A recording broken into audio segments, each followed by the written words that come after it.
नमस्कार। आज हम पढ़ने जा रहे हैं अनुस्वार या बिंदु। इसे पंचमाक्षर भी कहते हैं। पंचमाक्षर मतलब पांचवा अक्षर, फिफ्थ लेटर।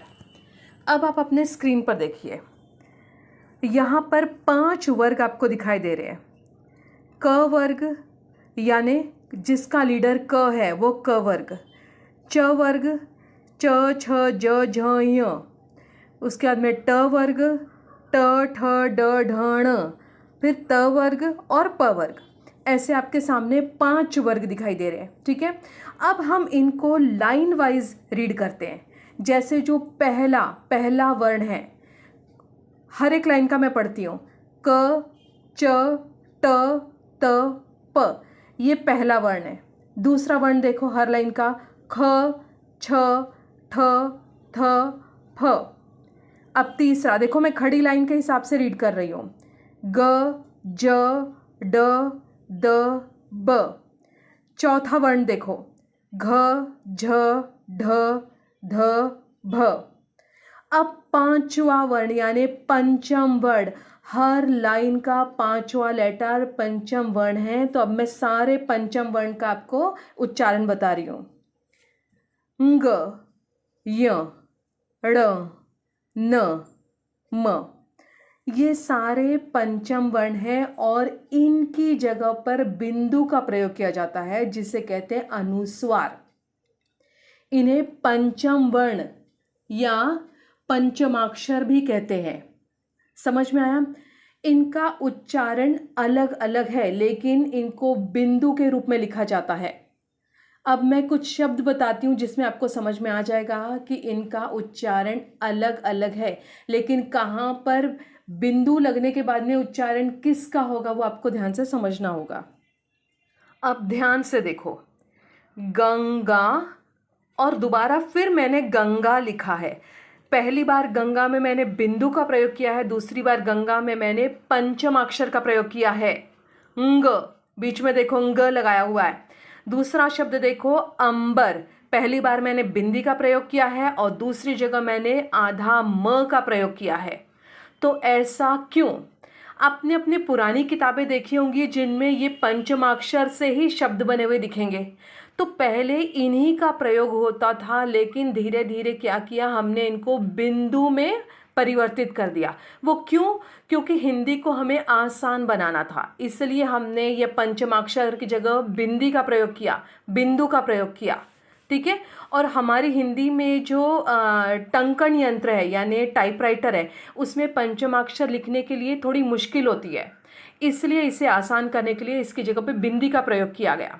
ठीक है, अब ये कहाँ पर इसका उच्चारण ग है, कहाँ पर आधा न है, कहाँ पर आधा म है, ये जानने के लिए हमें रूल्स देखने होंगे। ठीक है, अगर आपके सामने कोई नया शब्द आ जाता है जिसके ऊपर बिंदी लगी हुई है किसी वर्ण पे, तो आपको समझ में नहीं आएगा कि इसका उच्चारण क्या करना है। आधा म करना है, आधा न करना है, आधा ण करना है, ंग करना है या य करना है। तो इन्हीं को हम रूल्स के जरिए समझेंगे कि कहाँ पर किसका उच्चारण किया जाता है। चलिए तो समझते हैं। अब देखो, गंगा में मात्रा ग पर लगी है, ग पर बिंदु लगा है। उसके बाद जो अक्षर आता है, गंगा में देखो गंग पे मात्रा लगी है, गंग के बाद में कौन सा अक्षर आ रहा है? गा अक्षर आ रहा है। अब ये जो गा अक्षर ये किस ग्रुप का है? क के ग्रुप का है, क वर्ग का है।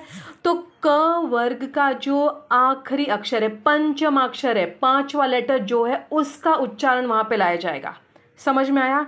वैसे ही आप देखो, जैसे वहां पर देखो ंग, 5वां कौन सा अक्षर है, पंचमाक्षर कौन सा है? ंग है, तो इसलिए गंगा, ंग का उच्चारण आया।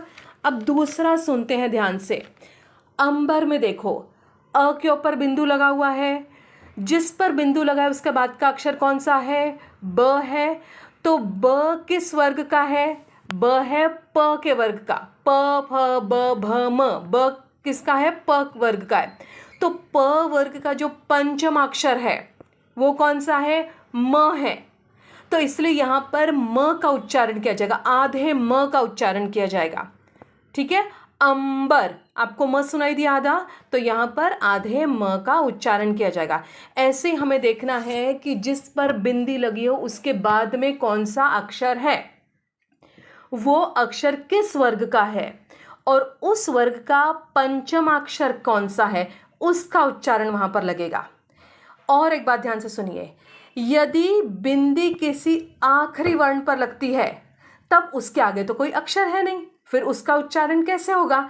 तो वहां पर यह नियम है कि जब बिंदी आखिरी वर्ण पर लगती है तो वहां पर हमेशा म का, आधे म का उच्चारण होगा। समझ में आया? जैसे एवं, व के ऊपर बिंदु है तो उच्चारण हुआ म का, एवं। स्वयं, य के ऊपर बिंदु है स्वयं में, तो य के बाद में हमने किसका उच्चारण किया? म का। परम, आए समझ में? जहां पर आखिरी वर्ण पर बिंदु है वहां पर उच्चारण सिर्फ म का होगा। बाकी जगह पे अगर बीच में बिंदु है कहीं तो वहां पर उसके आगे जो अक्षर है उसका आपको देखना होगा कि किस वर्ग का है और उसका पंचमाक्षर कौन सा है, उसी का उच्चारण किया जाएगा। आपको समझ में आ गए रूल्स? चलिए अब हम अगली कक्षा में मिलेंगे। धन्यवाद।